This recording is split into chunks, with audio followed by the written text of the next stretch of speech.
Wow, I am so happy to see you guys, and we are having a healing immersion here now, and we also have some people joining us in the healing immersion virtually as well. And we've just been having some conversations around, really around love, and how much we can feel an experience of loneliness when it feels as though the most important love, like the love that's here, within ourselves, is missing. And right before we signed on, that's what we were talking about. Our theme this weekend is healing the heart and the choice for love. And just so needed right now. Really, really needed. So, Heather, can we do the power and connection video before, if people haven't seen it? So I'd like to share with you our power and connection video on what is loneliness, what it feels like.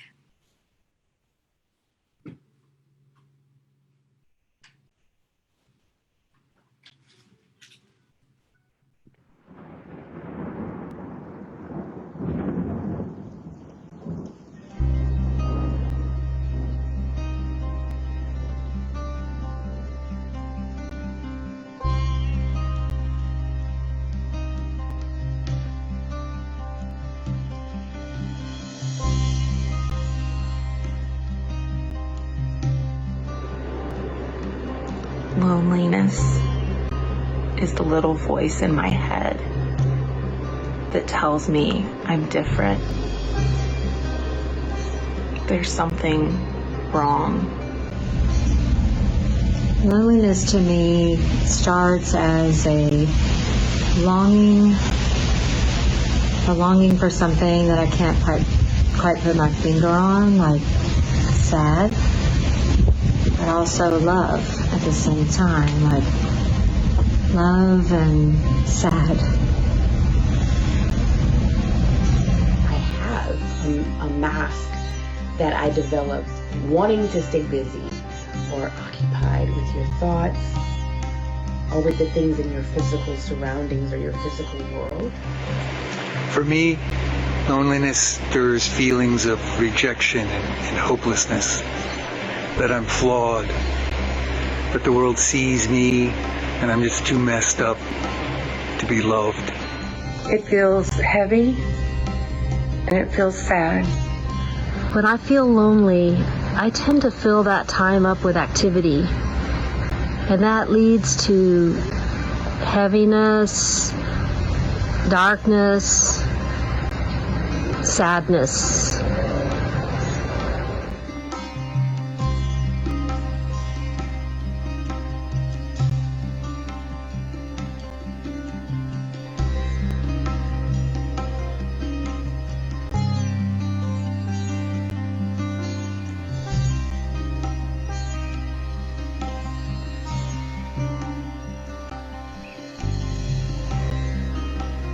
Loneliness.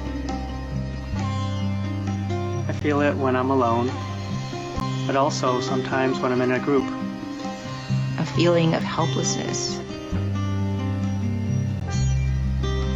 powerlessness, feeling very alone. It feels like a pit at the bottom of my stomach that's bottomless, and I can't figure out how to satiate it.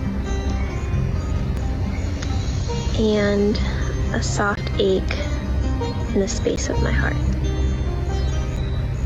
A feeling of separation or not belonging, and just everything loses its taste. The world, the colors,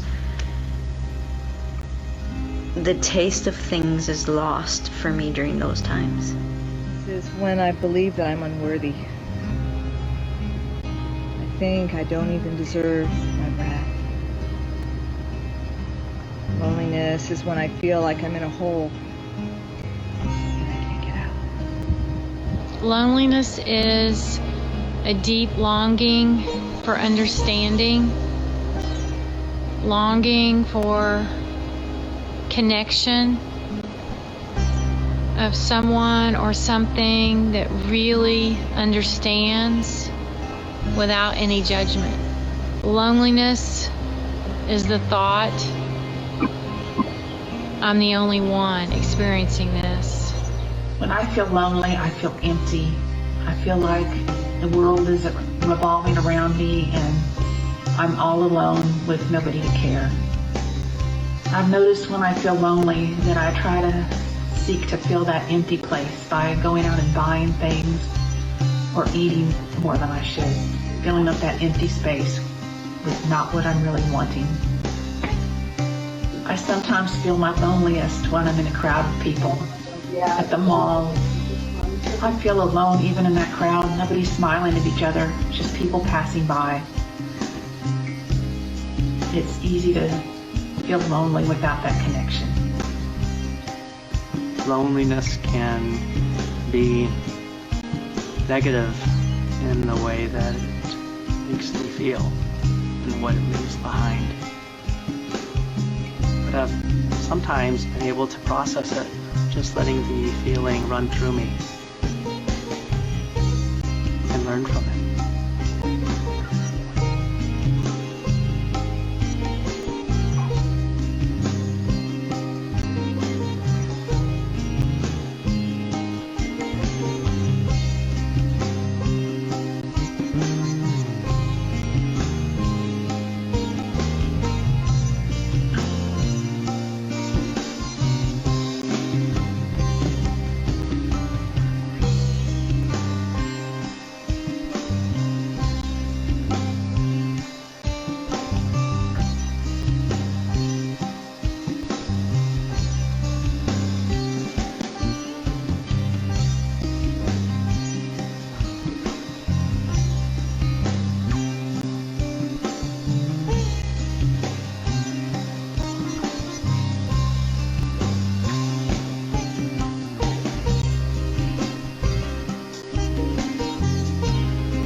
So I think our yogis and yoginis just did such a fabulous job on that, and just really sharing their experience of loneliness. And the way that that video came about is we were having a conversation around how sort of secluded and isolated loneliness is. And I think for many people, it's almost as though when they feel that experience of loneliness, it's as though, you know, something's wrong with them and that they're all alone and feeling that. And we really felt that it was so important that everybody really see that we are not alone, that this is a very common experience. And in fact, the experience of loneliness has a positive side, particularly in our more ancient experience of being.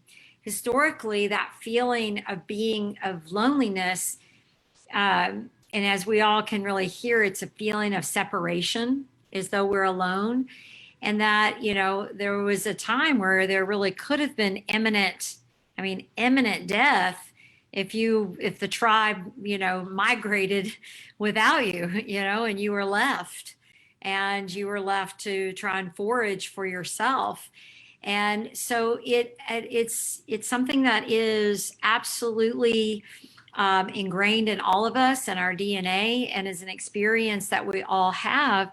It's just that it's time that I think that we bring it to the forefront, as we've been doing, and really see how it can serve us. And one of the things that I think I'm really seeing, and just thank you all too so much for participating in the survey. We had just incredible response on the survey. And I can tell you, looking at the survey, how similar the answers are across the board. not a lot of difference, and not a lot of difference in how and where people feel it in their body. And so, and everybody, we had almost everyone on the question, is loneliness, does this seem like an important experience? Almost everyone said yes. I think there's definitely something within all of you, and with everyone, that we know that there is something quite profound happening when that experience of loneliness is happening. And that what we're all perceiving is separation, that we're separate from the tribe, or we're separate from others, even separate from ourselves.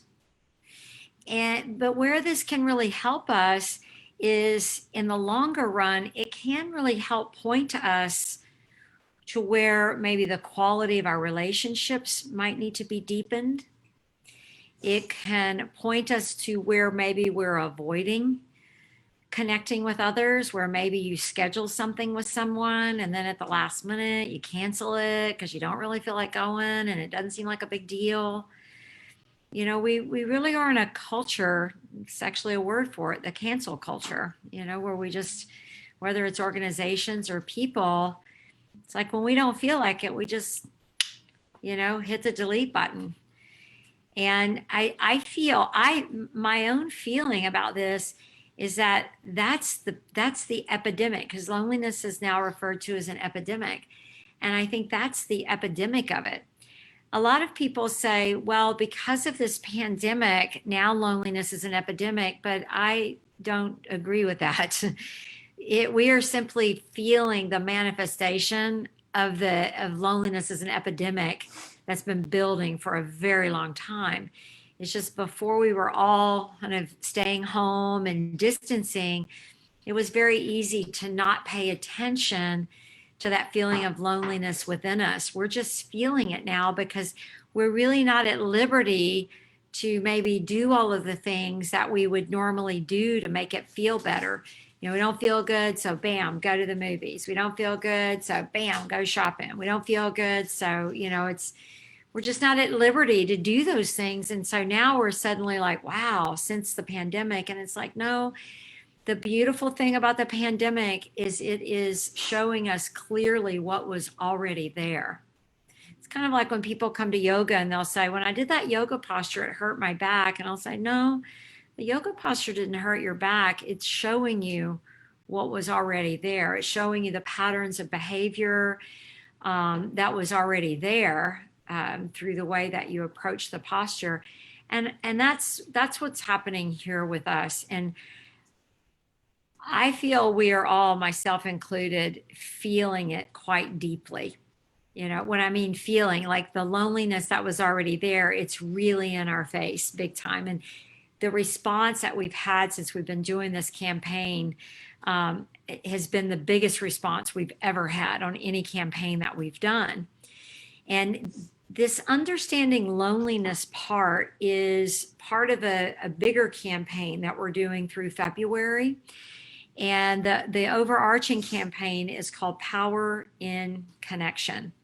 And each month is themed. And as you look at your workbook, you'll see on the front how it's themed. So from understanding loneliness, we are going to kind of begin to move into and transition into finding joy, really getting to the heart of things. And, I was being asked about the transition from loneliness to joy. And, it sounds like, oh, woohoo, loneliness. And it's so much better to be in joy. But, the subtitle is getting to the heart of the matter. And, the experience of loneliness is a result of a perspective. And that perspective is a feeling or an experience of separation. Separation from my own self, from my own feelings of self-worth and value and love. And then that being able to connect with others. So it's a perspective that gives rise to this experience and feeling of loneliness. So the experience of loneliness is now pointing us to the emptiness. In the survey, the word emptiness was used so many times. Empty. And I also want to share that, that experience of loneliness from the perspective of separation, what's happening is it's causing our autonomic nervous system, we're responding in a fight or flight mode when we're experiencing that feeling of separation that culminates in the emotion of loneliness. So it's interesting, in the survey, almost, I would say at least 75% of the people in response to loneliness said, put the single word withdraw, or I withdraw. Withdraw is a classic sympathetic response. It's a nervous system response that maybe instead of fighting, or when we struggle or fight, we go out and try and take control. We try to do things to make ourselves feel better, or simply withdraw, or a mix of both. And so the idea of sort of transitioning from loneliness to joy means that it's not an easy transition. It means that we have to be willing to look at kind of the heart of the matter. We have to take responsibility for our perception.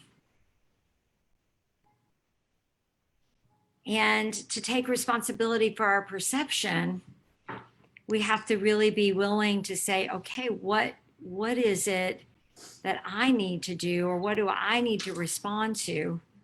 What is the work that I need to do to be able to fill that, the word that I heard so much, that experience of emptiness, separation, aloneness.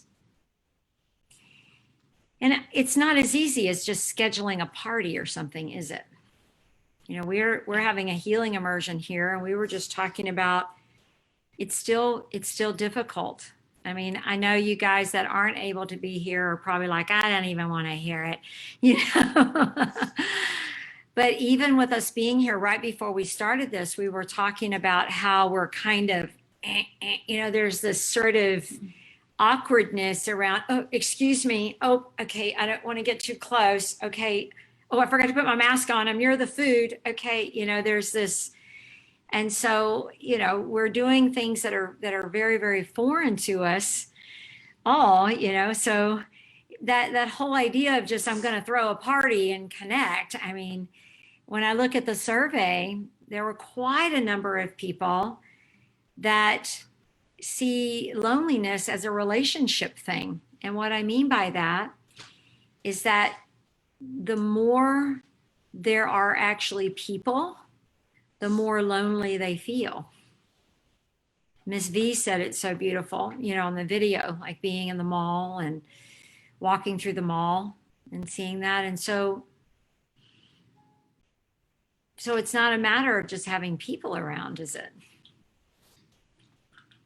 We were also talking about how when we feel that sense of loneliness, how we can tend to try to make the feeling of non-loneliness or love and connection happen. And that can often seem to make things not go better. Definitely not the way that we would want it to go. So the whole idea of understanding loneliness, it's a very real experience. And yes, I already gave Christine her. Oh, I know. And I definitely want to take this bit of time to acknowledge this experience that we all share.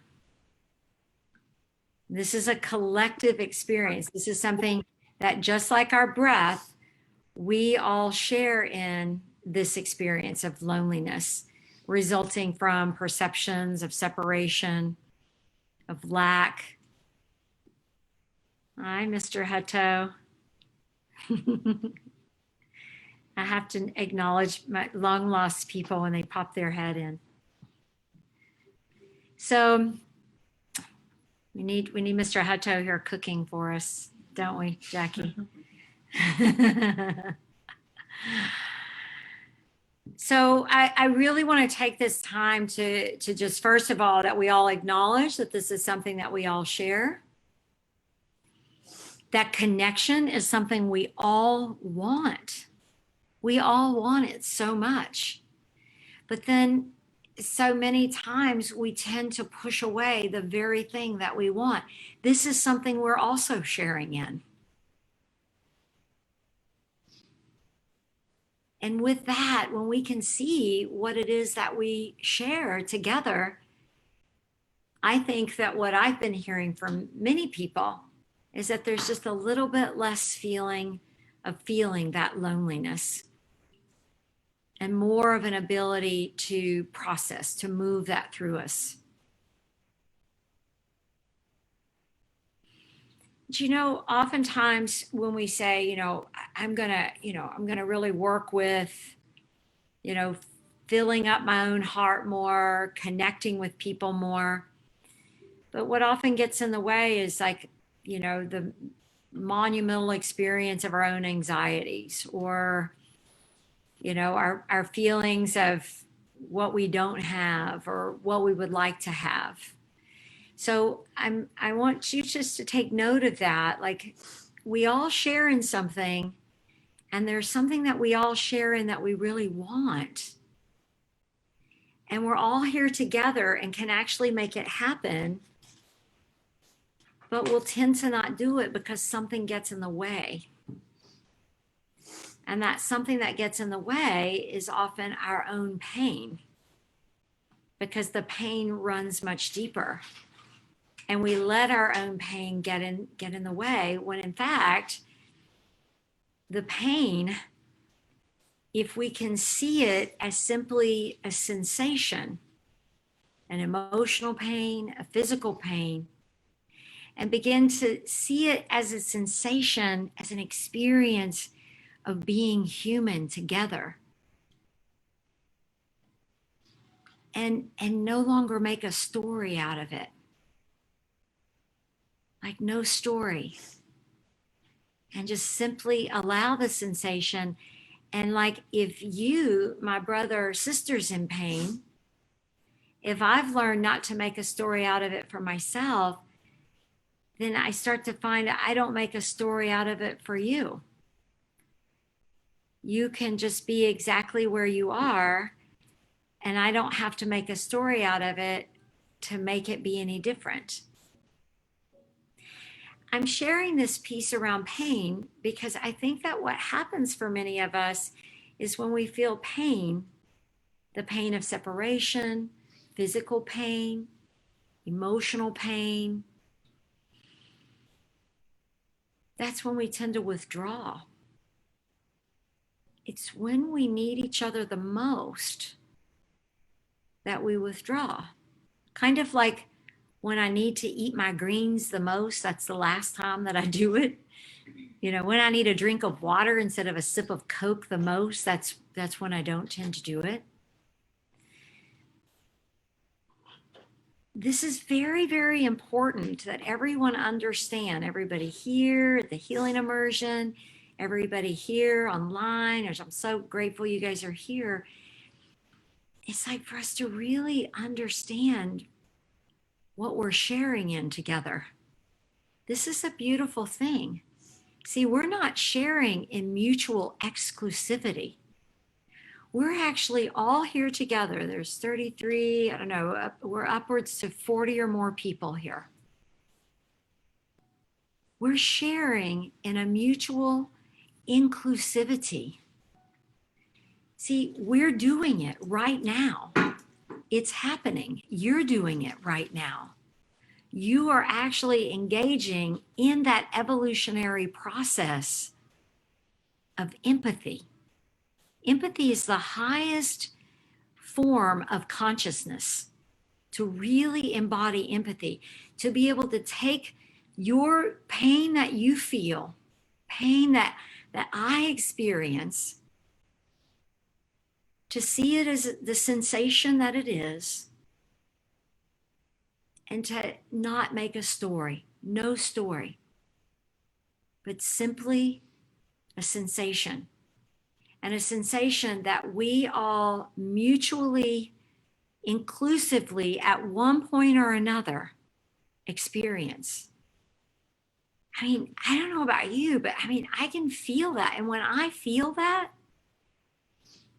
I'm not separate from you. It's impossible for me to feel loneliness when I know that.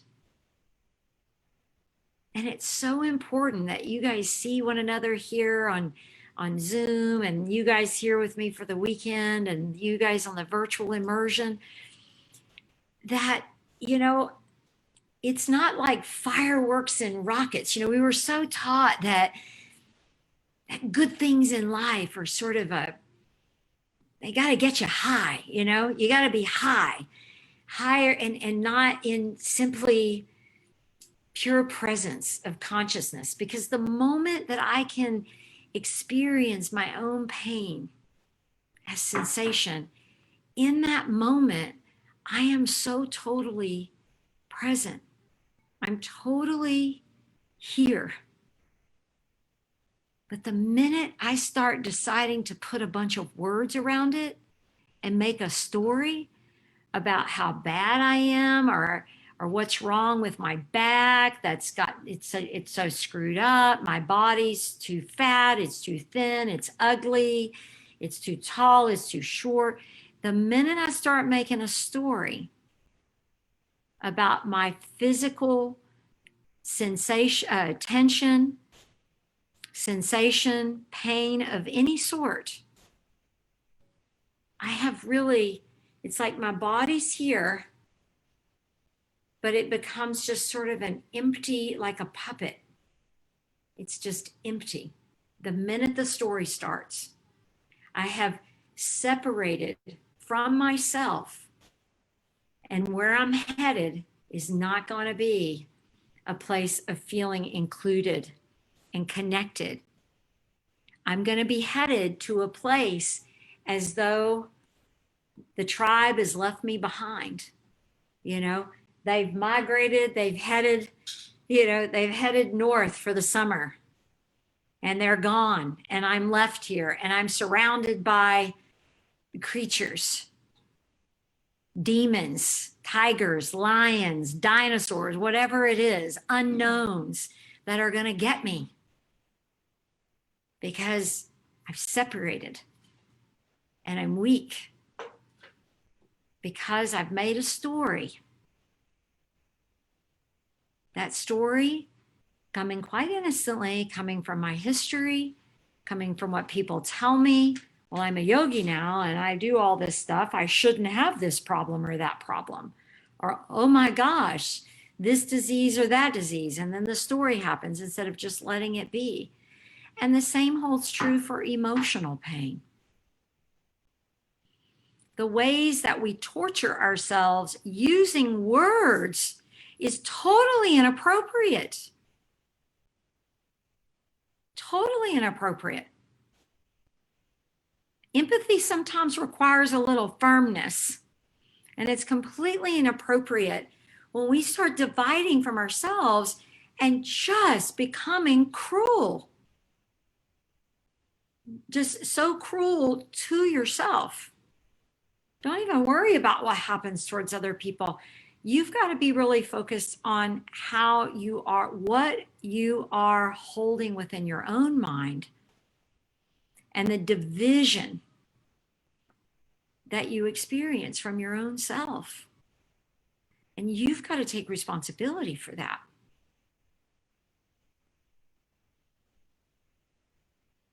So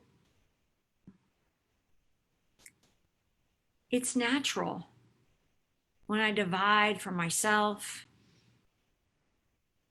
you know, my mind goes into a state of just kind of an inert. We know there's 3 forces of mind.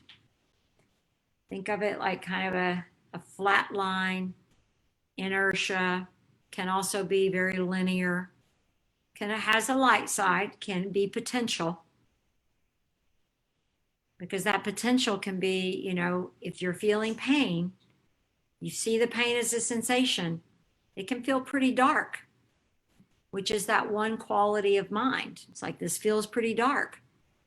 But when I can keep it at sensation, and I can see in my mind that emotionally, there's that more inert, sort of darker state of mind, you can know from the yogi's perspective, that's when you're in your state of potential.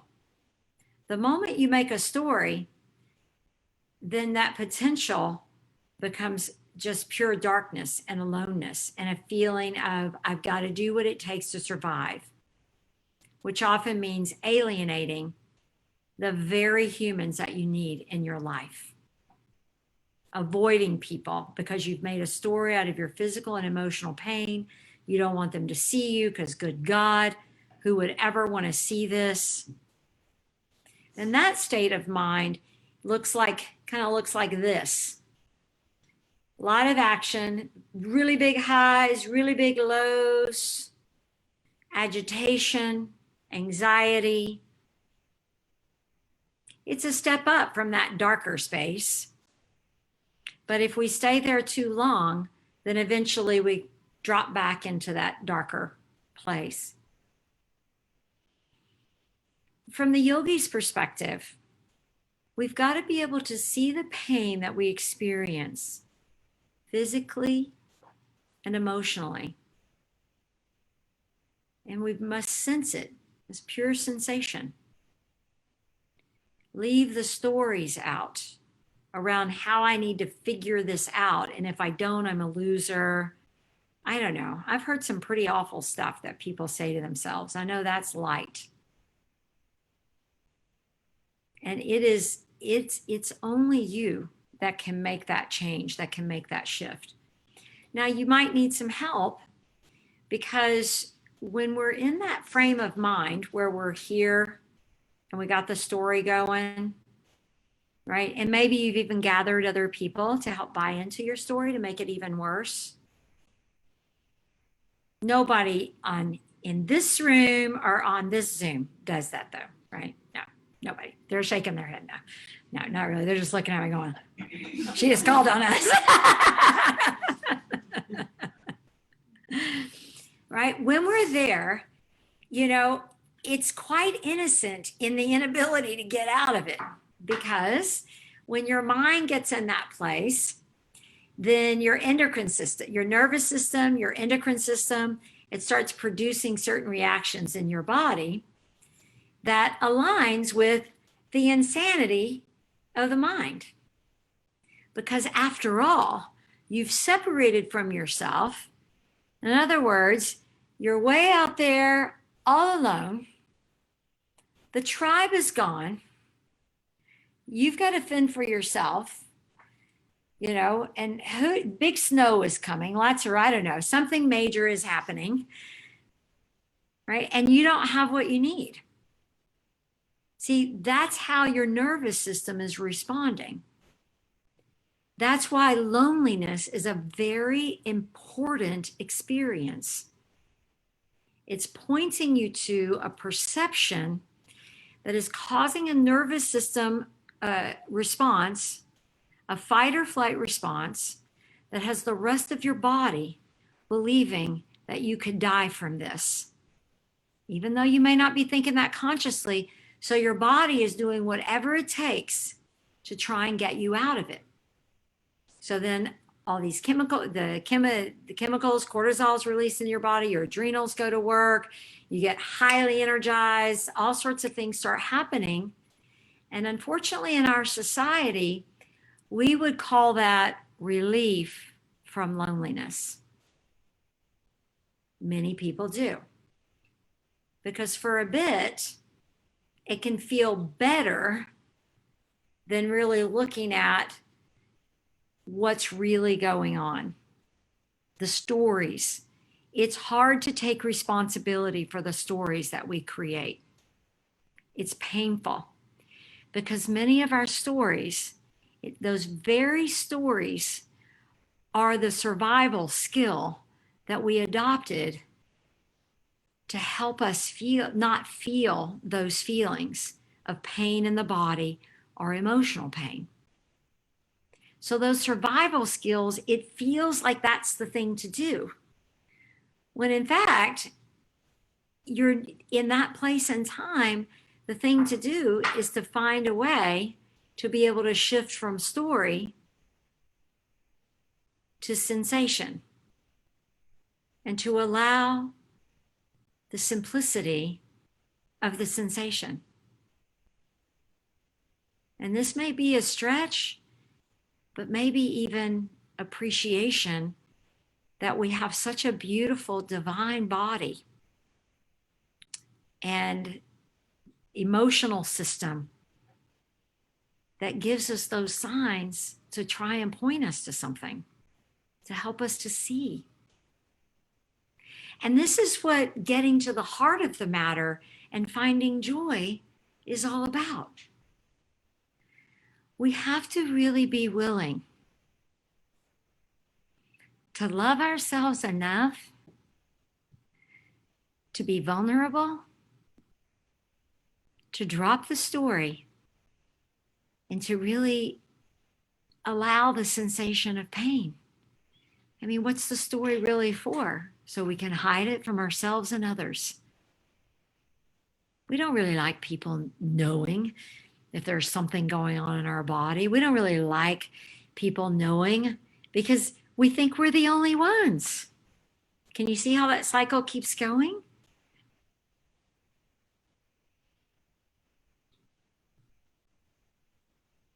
But we have to be willing, because this is where the wall goes up. The wall goes up when we experience pain. We make a big story out of it. The story explodes. And next thing you know, we're scared as hell of each other. And we start making up nice stories about why we can't make it to go have tea, or why we can't make it to arrange a Zoom meeting to talk to one another, or why we can't make it to our yoga class, or why we can't make it to whatever. We start making excuses because when it really comes down to it, we're so afraid to be vulnerable and to have anyone see who we really are. And who we really are is not that story. We're not even our pain.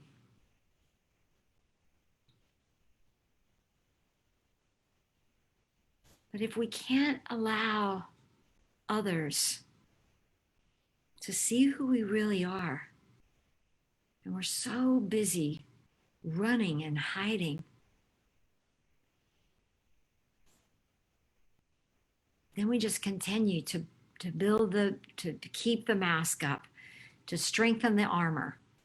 And then the cycle continues on until there's simply disease, a full manifestation. But this is tough. I get it. We go around and we smile. Hey, how you doing?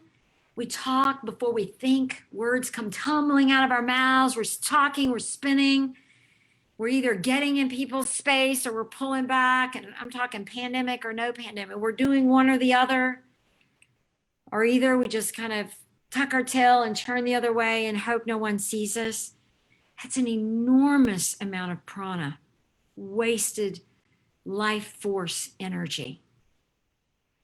That if we simply were to allow from the inside out, allow ourselves to be seen.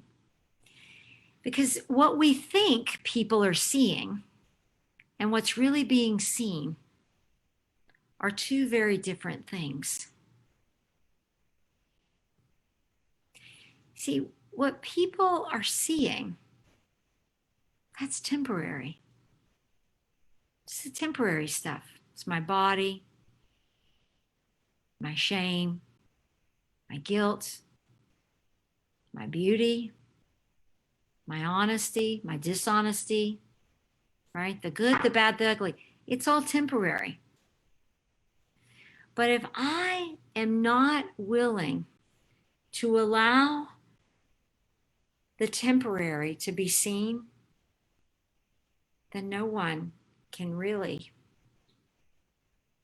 I can never really connect from my heart. Because when I'm talking heart, there's a part of us that lives forever, our soul consciousness, and a part of us that goes. Boom, suit of clothes, we're tired of it. Boom, it's time to do something new and different. But see, we're afraid to let people see that temporary aspect of us. So if we're afraid to let people see the temporary aspect of us, they never see the eternal aspect of us. They never see the real us. They never see our soul. That's what we want people to see. You know, some people will say to me sometimes, I don't feel seen, or I don't feel seen by you, Guru Devi. Like,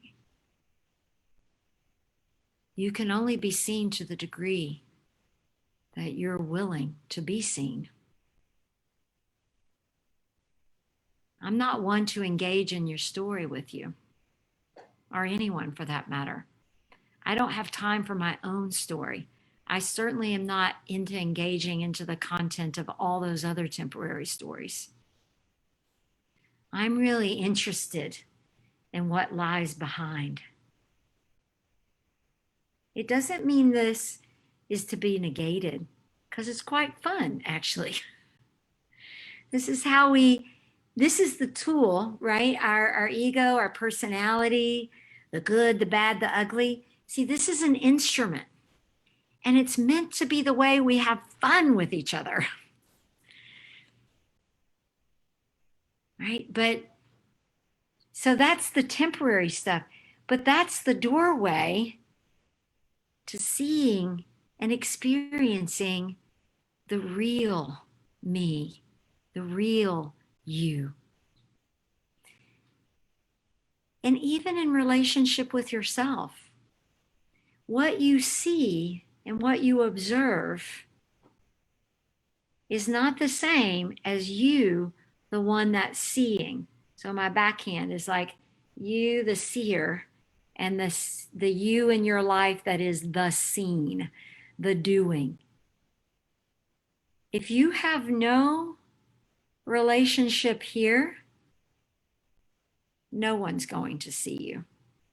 As hard as you might try, as good a man or a woman that you might try to be, as much as you might give in your love relationships, whatever you might do, right? If it stays here on the surface, we could be surrounded by thousands of people that love us dearly and still only know separation and loneliness, because we ourselves, we're gone. We're out. We've checked out.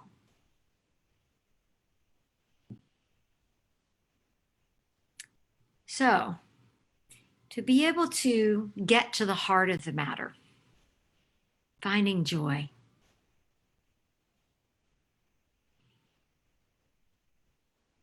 Joy is a state where you are deeply connected to your heart, and it doesn't mean that you're not experiencing pain.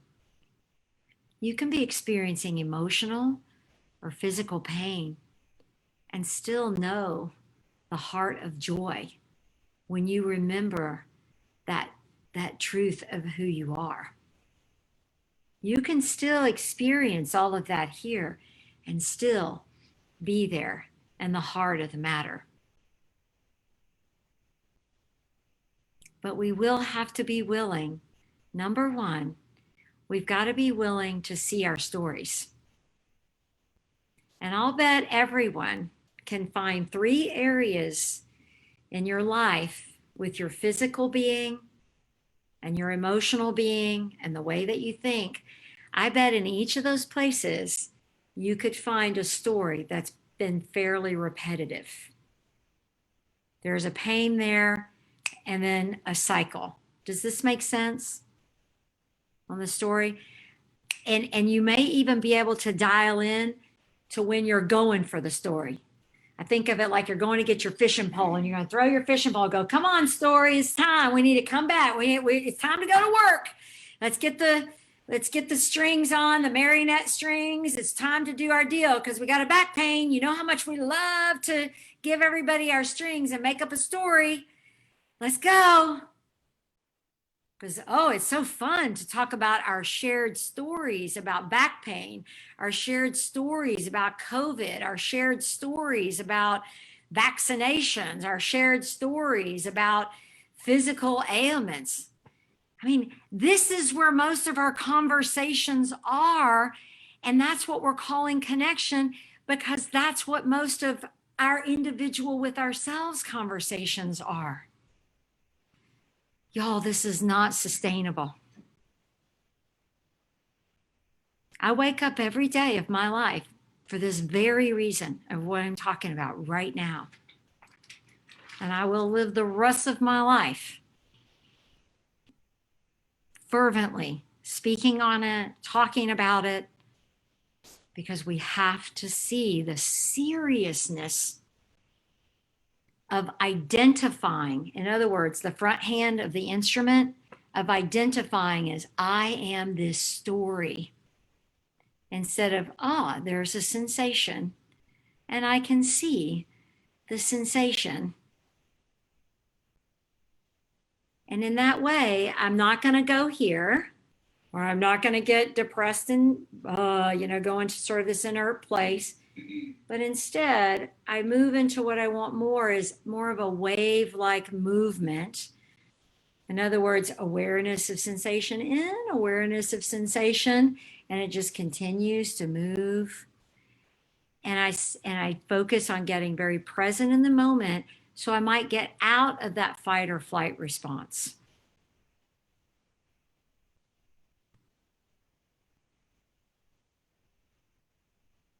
But there's one big caveat there for most everyone. And many of you on here are very devoted, dedicated yoga students. Ayurveda educators and learning to counsel practitioners and everyone in this room here. Very dedicated. But there's that one thing. You do your practices, you do all of your stuff that you need to do. But boy, there's that one thing, but boy, is it big.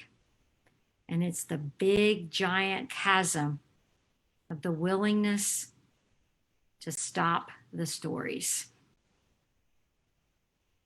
To allow exactly what is. To allow it to be. And to allow it so much that others are able to see the real us. You know, the term intimacy, it's a very important term. And I once heard Howard Caesar at Unity say this. He said, the term intimacy is into me see. Into me see. But that's not possible if I don't allow it. And I know for sure, I know the experience of joy, the joy of connection, because I'm standing right here with all of you, and I have people here, because I personally can't handle any other relationship.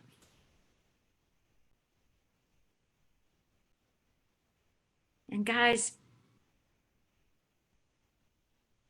you know, we have this idea of some perfect state that the human is meant to be in. Being the master version of yourself is the knowing that you are absolutely, divinely perfect in all of your imperfections. Now that is real truth. That's like real truth, capital T truth. And every one of us are absolutely divinely perfect in all of our imperfections. But it takes a little work to get there. We've got to do what it takes. We got to work our physical body. We've got to become very aware of the quality of our thinking. And we must become aware of how we're consuming, the type of food we're consuming. But more importantly than that, what are the stories that you're consuming?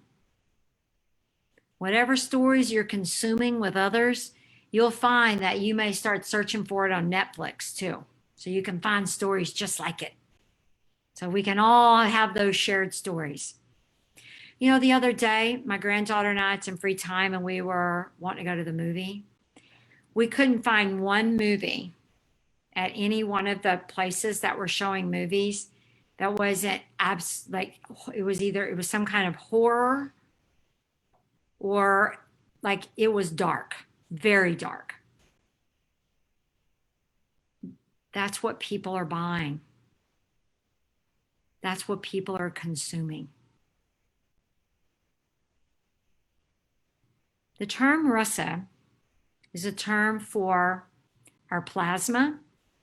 The tissue, the building blocks of our body is called Russa. It's the plasma. Our emotions, as we cultivate our emotions into this place of sensation versus story, that's also called Russa. The term taste or flavor is also Russa. So the Russa of emotion, how we think and what we do with our emotions,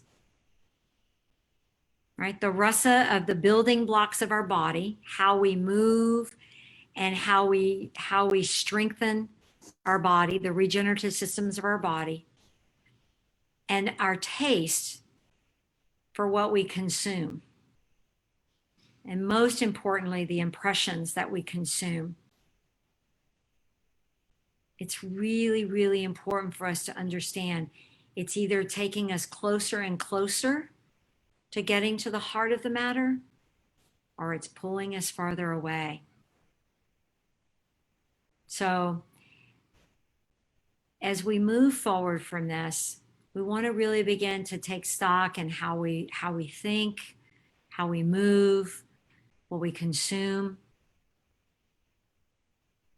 Looking at pain differently. Seeing pain as sensation instead of a story to attach ourselves to, a story of resistance or aversion, a story of clinging. These are our three main types of stories. And then we've got to stop gathering others for the story. We must learn what it means to simply be able to describe our experience, sans judgment, as simply the sensation that it is. And you don't have to like it. I'm not talking about pretend like, woo, yeah, this is a sensation. The sensation of, I don't like this, right? To be able to say, and I don't like it, and then you stop the story. I look like that little emoji, don't I? I had to get it all in there, right? You don't have to love it, but it doesn't really matter if you like it or not. Like, don't like, sensation, pain, right? Like, attachment to pleasure becomes pain. Don't like, pain, because I don't like it. It's just a sensation. As when I opened, I said, if you feel any sensation, let it be. Let it be there. Like it, don't like it.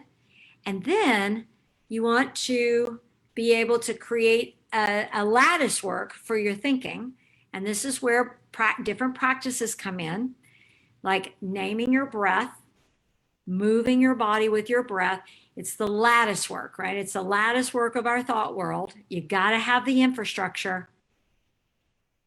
It really cannot be all willy-nilly. There's got to be some discipline in there because you want to have something to put in place of the story, because most of us were addicts. We're addicted to our story. And that's just, it hasn't acted out, but the addiction, the acting out, the addictive behavior starts with the addictive way that we think, the addiction to our story. So there's got to be something there, and you have the lattice work. And so how we move, we want to learn about our structure, get our structure moving coherently, start naming your breath, getting your breath moving with your body. Super simple stuff, y'all, but not easy. Super simple, but not easy, because, that story can feel so good in the moment. And especially if you get other people to do it with you. I know it's painful not to do the story, but just be willing to feel the pain as sensation of not doing the story. I'm very transparent. I like the stories too. But I'm cool with feeling the pain of not doing the story, because y'all know how bad the suffering is when you just let the story fly. And then you have your endocrine system responds. You basically have these, my teacher calls them the death drugs going into your system. And it is very, very hard. Sometimes we just got to ride the wave to be able to pull out of it or get a teacher. Most all of you here have a teacher.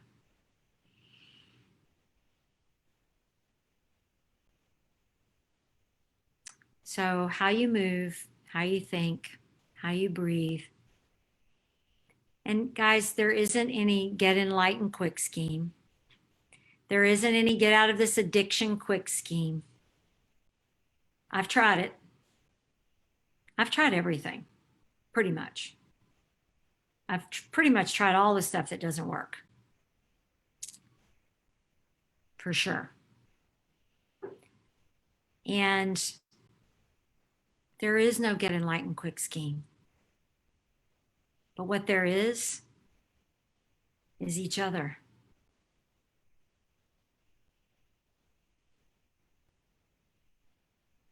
Thank you all so much. I really appreciate you being here.